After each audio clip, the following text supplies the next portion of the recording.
another episode of This Is Metal with Joe Lawson. Tonight, Joe, we're going to be talking all about Testament. I know you're a bit of a Testament fan, so you're more familiar with the band. I mean, I, of course, know who they are, but why don't we get right into you telling the story of how you first kind of became a Testament fan?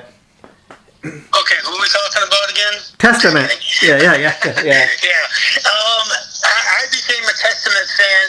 Actually, the first record that I heard and really loved was The Ritual. Oh, okay. I just thought it was such a cool record, and Chuck Billy's vocals have always been kind of unique and original. So, as a singer, I'm pretty, I guess, anal about the singer, the vocals. When I listen to music, if I don't like the singer, I'm probably not going to like the band. But Testament's one of those bands that, to me, make a defining difference in heavy thrash type metal music. I'm kind of picky over the bands that I like that are heavier. I like a handful of real heavy bands, and Testament's one of those. And Chuck Billy's vocals is a huge part of that, and The Ritual was just really cool. I just thought, especially at the time it came out, I was like, wow, nobody sounds like this. This is pretty neat. This is pretty unique. And Alex Skolnick on guitar. That guy's one of the greatest guitar players on the planet, as far as my opinion goes. Yeah, and talking a little bit about Chuck Billy as a vocalist, I think one thing that you take a band like Testament, and then maybe even Slayer, they got those screeching vocals, and what I like about Chuck Billy, and his singing style, he enunciates the words. It's not so much like Slayer where you got to try to figure out what they're, even singing about. There's actually, it really is beautiful music, and I was reading up. Little interesting fact you may or may not know, Joe. The band was actually formed all the way back in 1983, and from 1983 to 1986, they actually originally went by the name of Legacy. Yeah, are you there, Joe? Yeah, I did know that. Yep. Okay, and then I don't know why they changed the name to Testament, but they are actually, because don't forget, Testament comes from. They were part of that big San Francisco thrash scene back in in the 80s, and they're part of what is, I guess, considered the Bay Area Big Six bands, which also includes Exodus, Death Angel, Lazarus, Violence, Forbidden. Now we've actually done a show on Forbidden and Death Angel in the past. I was curious. Lazarus, that's the name they're kind of considered like a legendary cult metal band now, but were you ever a big fan of what they did? Yeah, I'm going to be totally honest with you. I'm almost not at all familiar with what they're doing. Yeah. What they did. As sad as that is to say, but that's one that didn't really come up on my radar. I'm just unfamiliar with them. Yeah. Haven't heard much about what they've done. I probably should check them out, definitely, but... And Alex Skolnick, like you said, masterful guitar player. As far as a guy that plays with thrash stuff, he's one of the originators in it, and he was, from I was reading from 1992 to 2005. He left Testament, didn't come back till 2005. But during his downtime from a band, you can go check this stuff, on YouTube or online.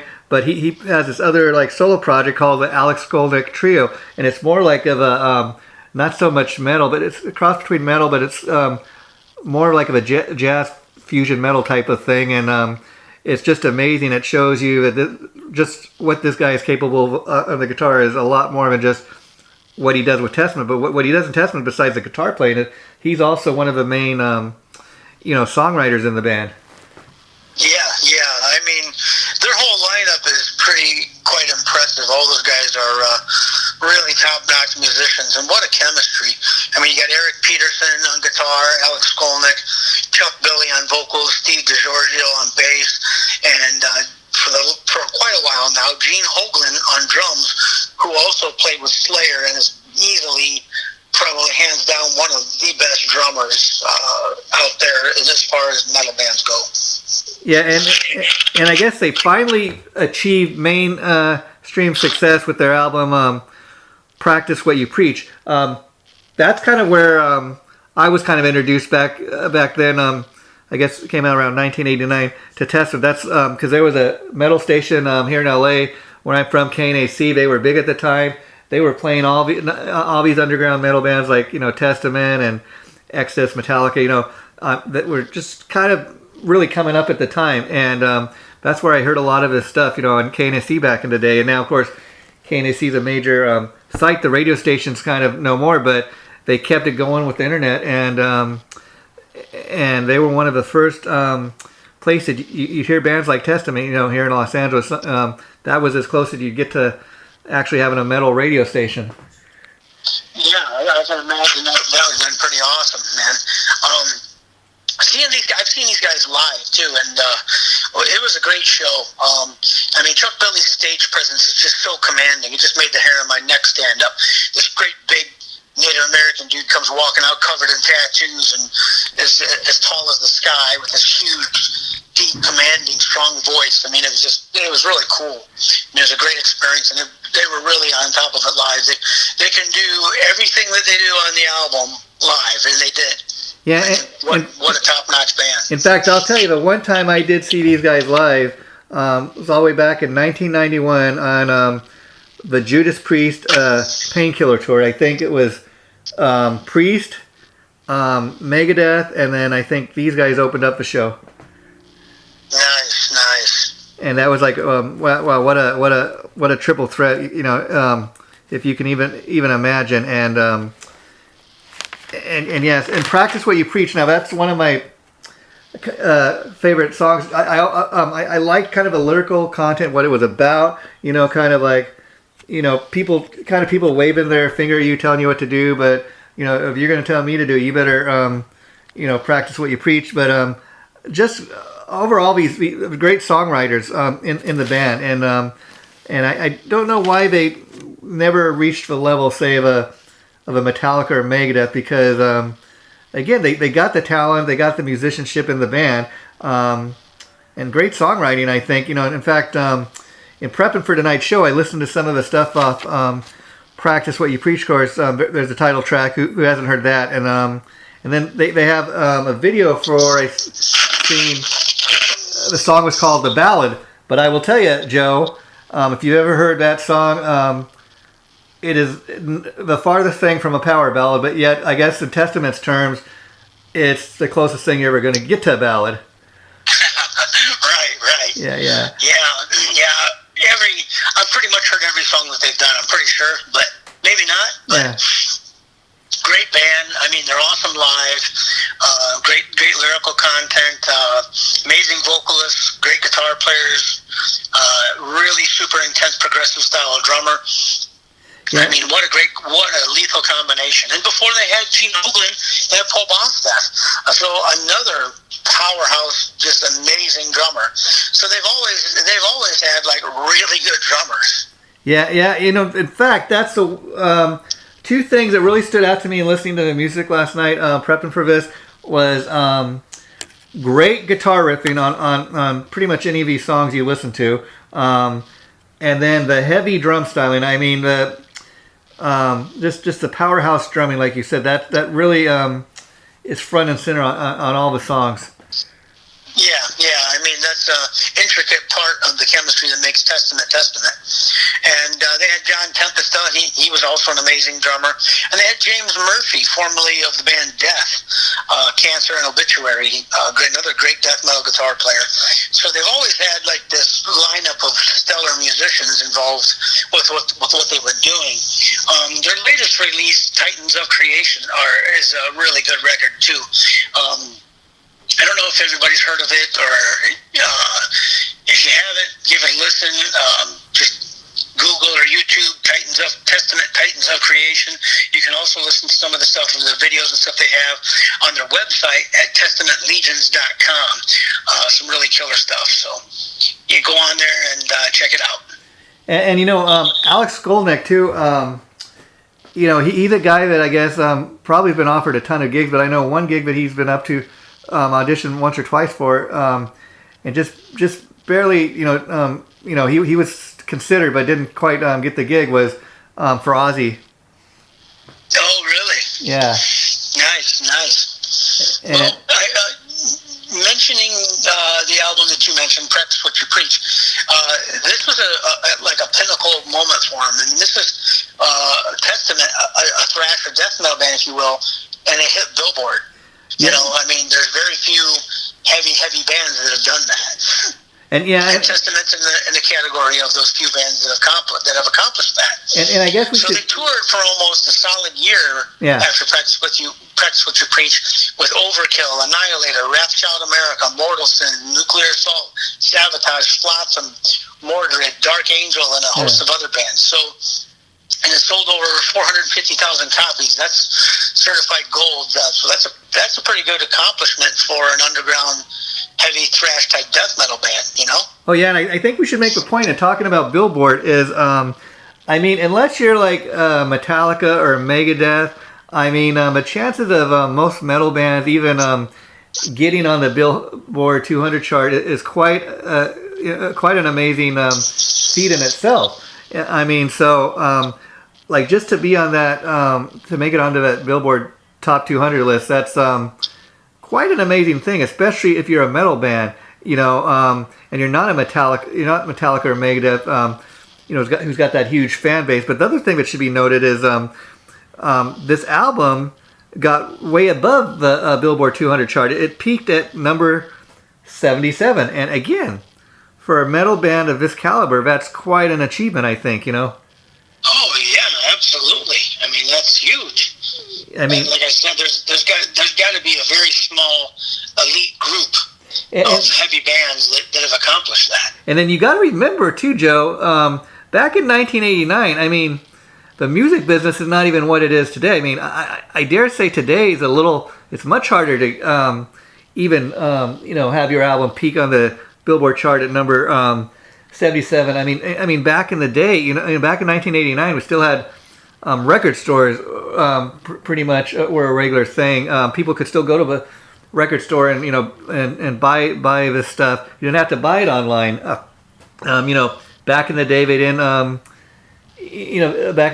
have this SoundScan thing, and which is a modern way of doing things, and so it was much harder to get an album on the charts back in the day, which for this band to have been able to do that, I mean, oh my God, what an accomplishment. Yeah, absolutely. And again, they've got quite a catalog of music out there. I'd say most people that might even be tuning into even 5 minutes of this episode that we're doing is probably more than well aware of who Testament is. But The Titans of Creation is one of their newest albums. One of my favorites is The Formation of Damnation. The guitar playing and just the attitude of that whole record just really pumps you up. I mean, it's just a really good album. The Formation of Damnation.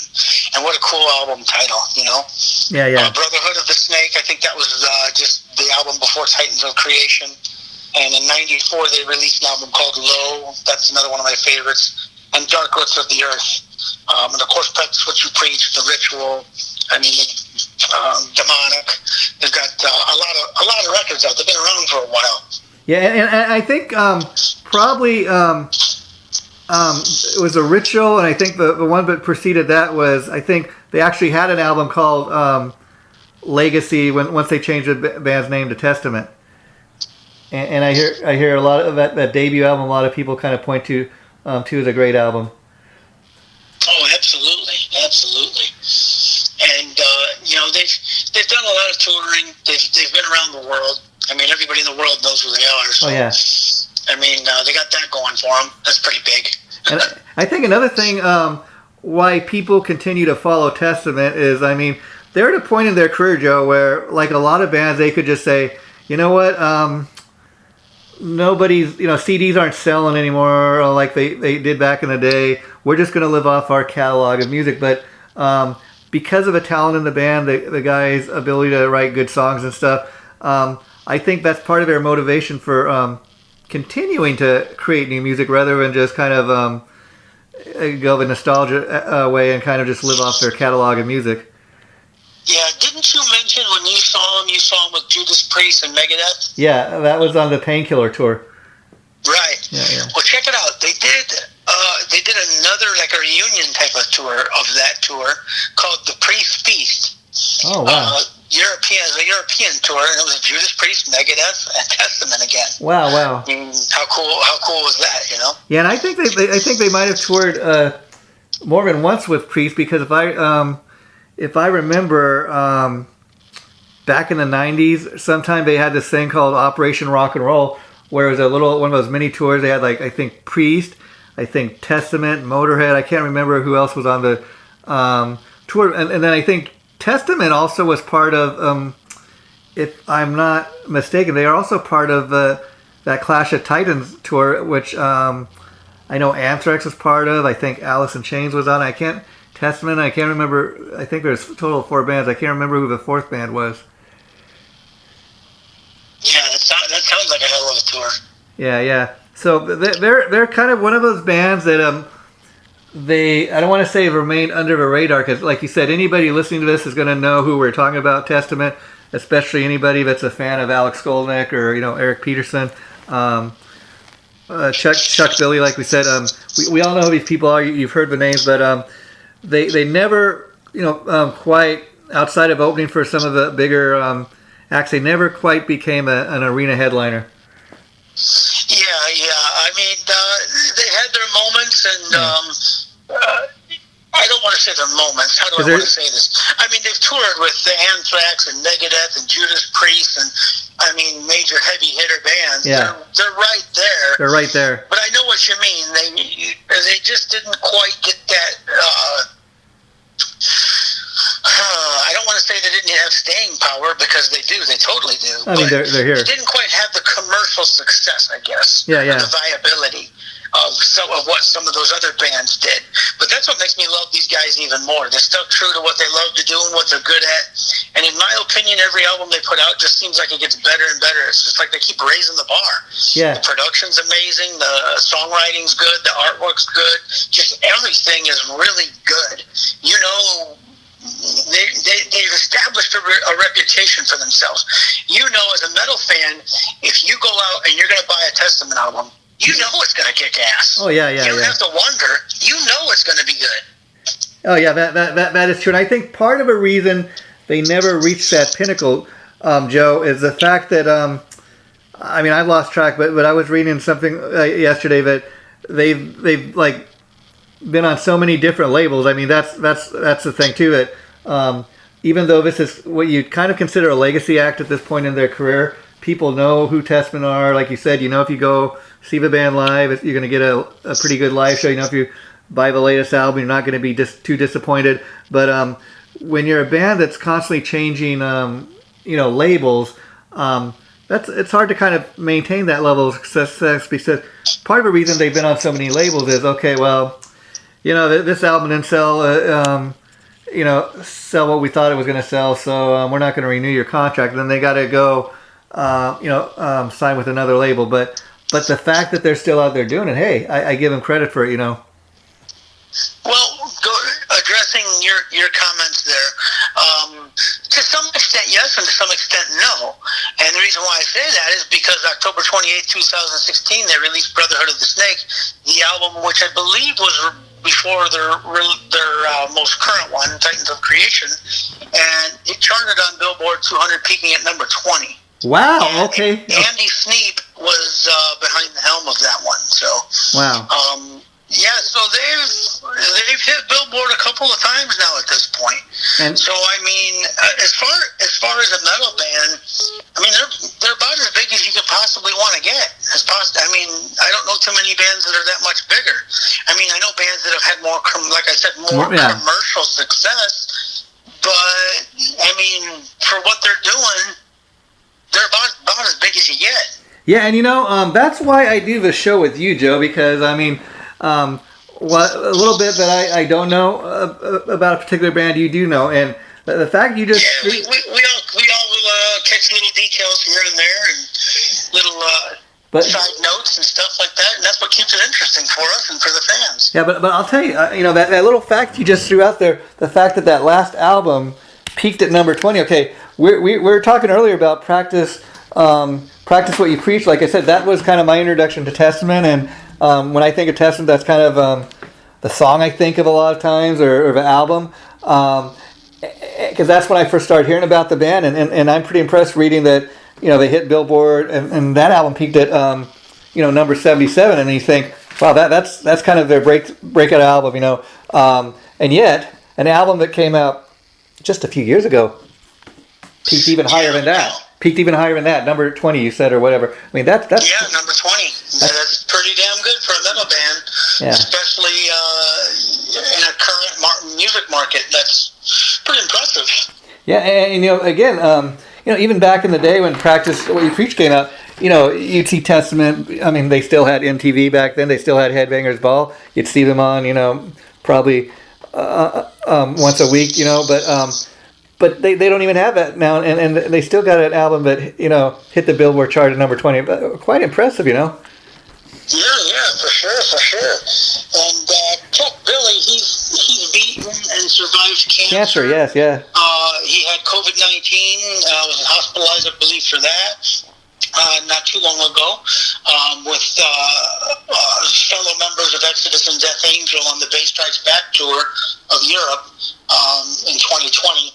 Coming off of that tour, Will Carroll, the drummer of Death Angel, and Tiffany, Chuck's wife, and him all tested positive for COVID, as well as Steve DiGiorgio, their bass player. So, he's lived through a lot, man. I mean, he's a pretty amazing person too. If you ever get a chance to interview that guy, jump on it, because he's a really, really cool individual.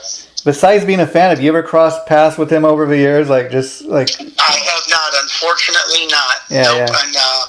And when I was playing in heavier bands, I thought, boy, it would be so badass to play with Testament. But it just never happened. The opportunity never really presented itself. So. And I think another they've gone through their lineup changes, but the core guys have kind of remained, and I think that's important too, because not necessarily that they couldn't get another singer, but I think he really is the voice of that band, and I think if he had ever left, or tried to have a solo career or anything, I just don't think it would have been the same band, and then after you say surviving cancer and everything, to be able to come back and kind of do what he's doing vocally still, that just kind of shows you his range and the power as a vocalist to do what he does.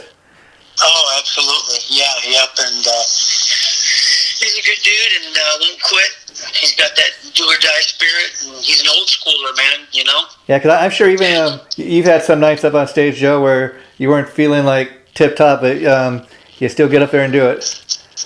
I got an interesting story since you brought that subject matter up. Not too long ago, I called my former drummer and friend up from Blind Rage, Steve Hanley, and I reminded him that it was our anniversary, and he said, he kind of was confused because the band got together in February, I believe, of 95 or 96, and so he was confused because this was January 10th. Yeah. And I told him, I said, it's our anniversary of the worst gig in history. And this gig that we played was at a small club in Chicago. And we were on our way from Northwest Indiana, way out in the sticks and the boonies and the cornfields. And it was a blizzard, so it was treacherous. Stressful getting there even. Wow. And nobody was there. The toilets were backing up, so the place smelled like raw sewage. It was horrible. The drummer and myself were both sick. On stage, while we were playing, I threw up next to his drum set. Oh, wow. And then finished the song.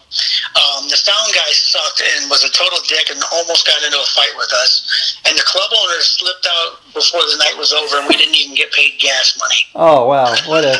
So I told him, January 10th, man, it's our anniversary. The anniversary of us earning it. Hey, Joe, now here's a question for you. It just popped in my head as you tell that story. You ever had any thought or desire to get the old band back together? Well, I used to, but as time went on and different people's lives went in different directions and things like that, I realized that that's not ever going to happen. And I I tried everything I could to facilitate that and help make that happen, and even had a small label offer on the table. And Wow. I still couldn't get these guys to pull it together. So unfortunately, that just never happened. But yeah, there was some good times and good stories, and that was one of them. Oh wow, and before we wrap it up tonight, Joe, I know you've been working on you got like your own judo studio or something. You want to tell the folks about that Well, I do ninjutsu. Okay. So, Okay. Yeah, I'm working on setting something up there with some different people, and spending actually a lot of time these days doing that, and I really enjoy it, and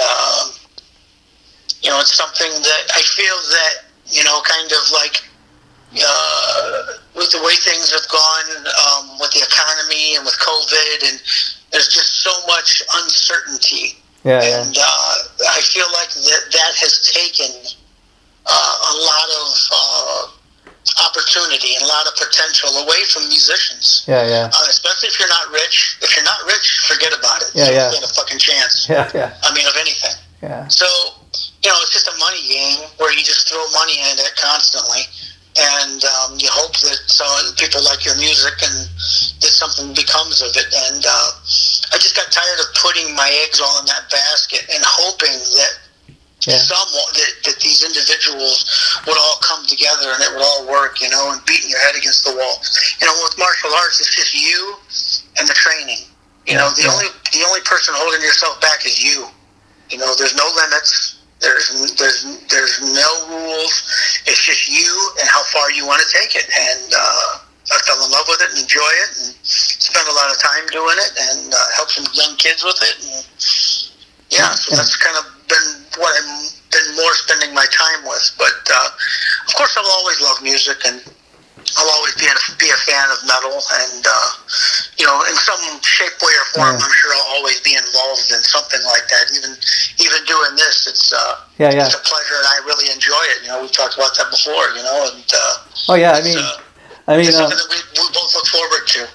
I mean, I was talking to your former publicist, this guy Ben, Joe, and he helped me get a gig, like doing interviews for KNAC.com, as I was sharing with you, and I was telling Ben what we're doing, and he's like, oh man, I sent some shows to check out, and he's like, oh man, you guys are really onto something great there. And he was out of the business for a while, but super cool guy. And so I think sometimes Ben's a good guy. He is. Yeah, in fact, he was wanting me to he sent me like a copy of your the latest Scream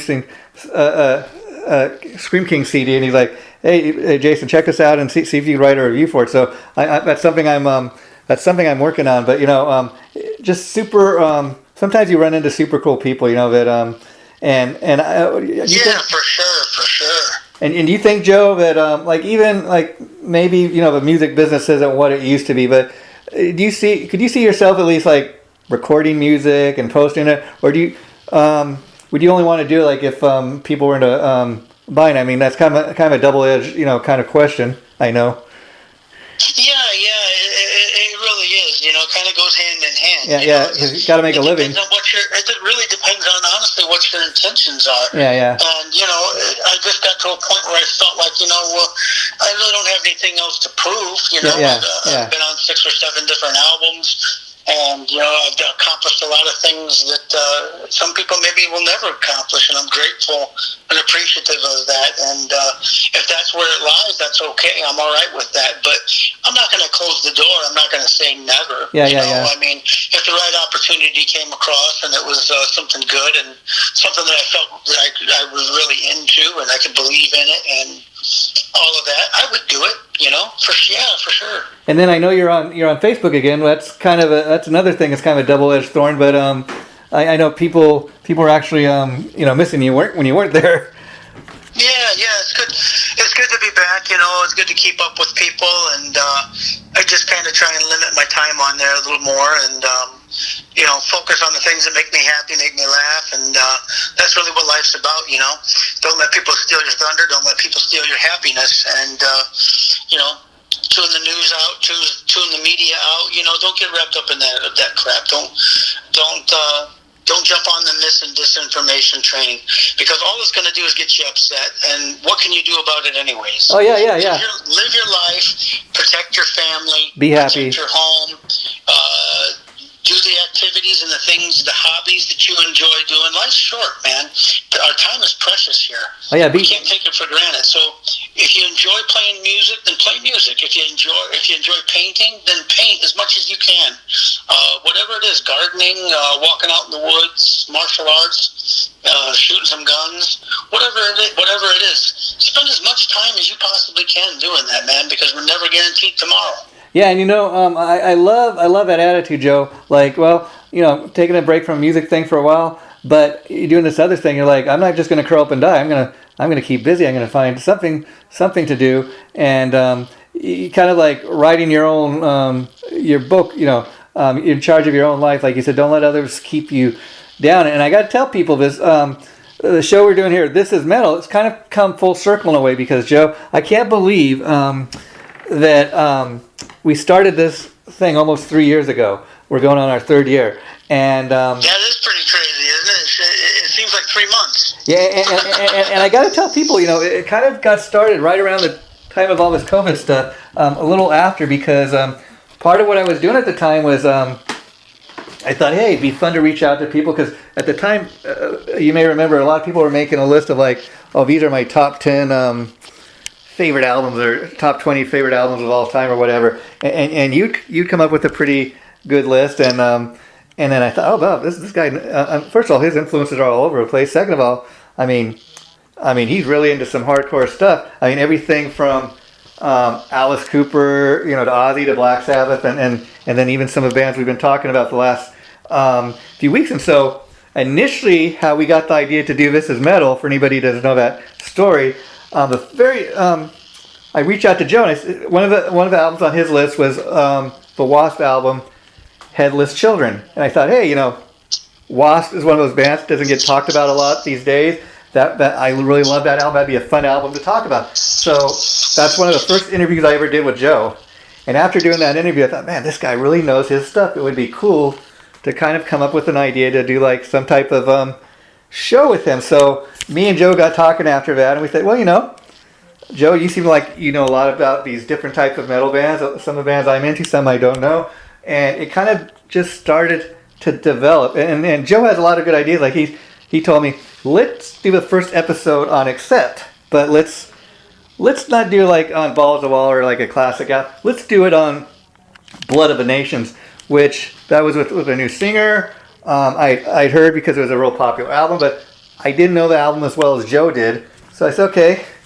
And it just kind of has taken off from there. 3 years later, we're still doing it.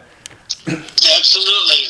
And here's to the next 3. Yeah. I want to run down the discography real quick for Testament. Sure. You mentioned they were called Legacy, but that's the name of their first release in 1987 was The Legacy. That's what I thought, yeah. Following that, in 1988, we got The New Order.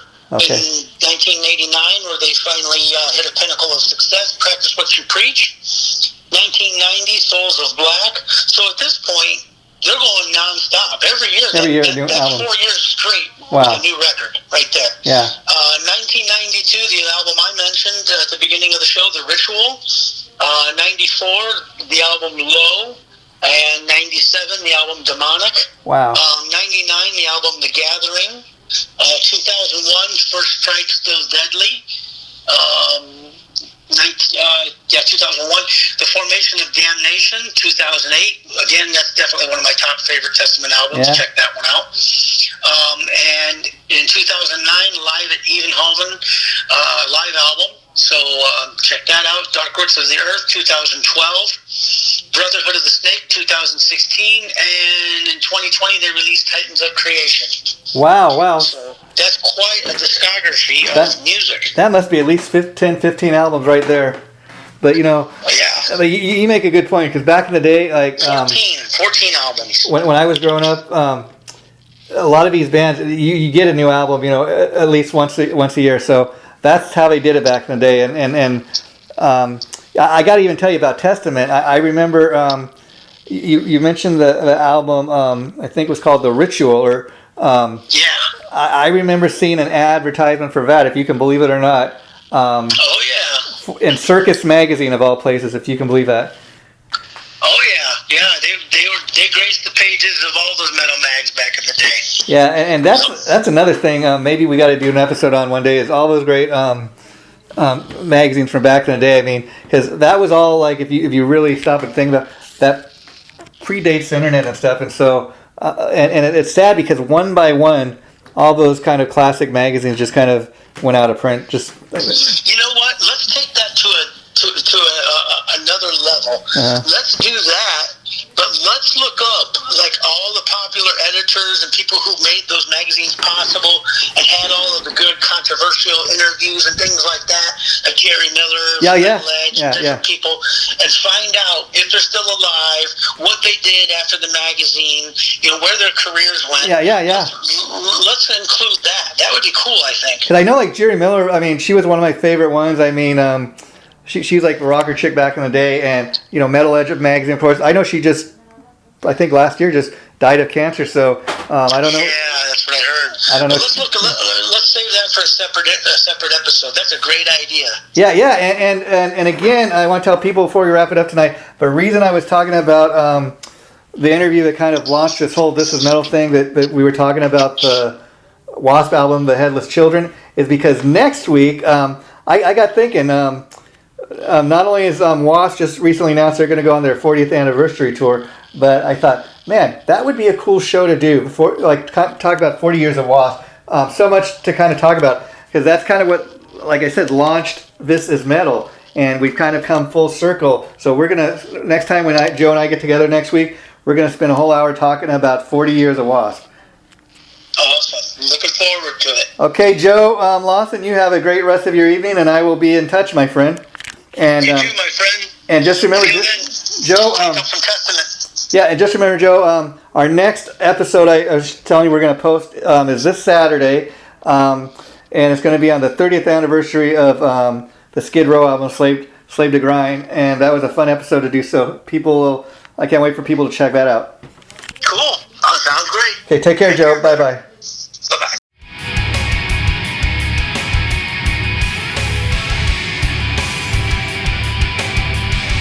Chaotic Riffs Magazine.